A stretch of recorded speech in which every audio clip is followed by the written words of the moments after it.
যারা আমাকে পাত্তা দিবে না এমন কারোর সঙ্গ আমি নিচ্ছি না।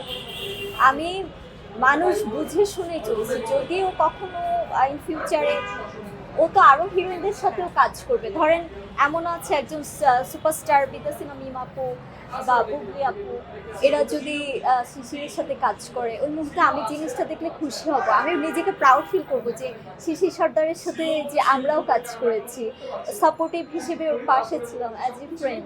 তো আমি এই জিনিসটা নিয়ে প্রাউড ফিল করতে পারবো, আমি এটা নিয়ে কখনোই জেলাস করবো না।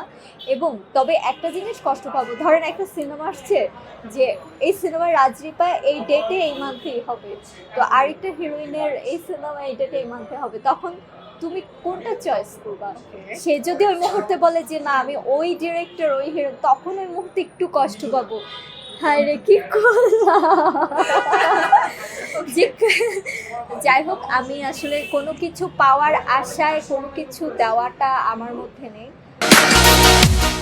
আমি মানুষকে সেটা ভালোবাসা হোক, বন্ধুত্বর ক্ষেত্রে সাপোর্ট হোক, কারণ আমি নিজে যখন নতুন ছিলাম তখন আমি অনেকের সাপোর্ট চেয়েছি কিন্তু আমি পাইনি। খুব দুই একজন বিশ্বস্ত ভালো মানুষ বন্ধু পেয়েছি যারা সাপোর্ট দিয়েছে। তো আমি যেসব নতুনদের মধ্যে সম্ভাবনা খুঁজে পাই, আমি তো একটু শিল্পী, মানে বলতে গেলে আমি একজন আর্টিস্ট।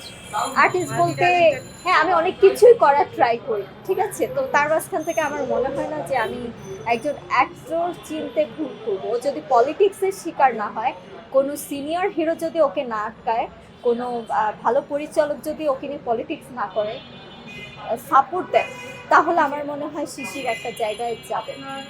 আসলে অদ্ভুত লাগে, কারণ আমি এত তাড়াতাড়ি যে এতটা সিনেমা রিলিজ হয়নি তা না, কারণ আমার এই পরিস্থিতির মধ্যে আমি যতটুকু জানি যে তখন সিনেমার মাধ্যমে কিন্তু আমি অ্যাজ এ হিরোইন হিসেবে কিন্তু ইন্ডাস্ট্রিতে পরিচিতি লাভ করি এবং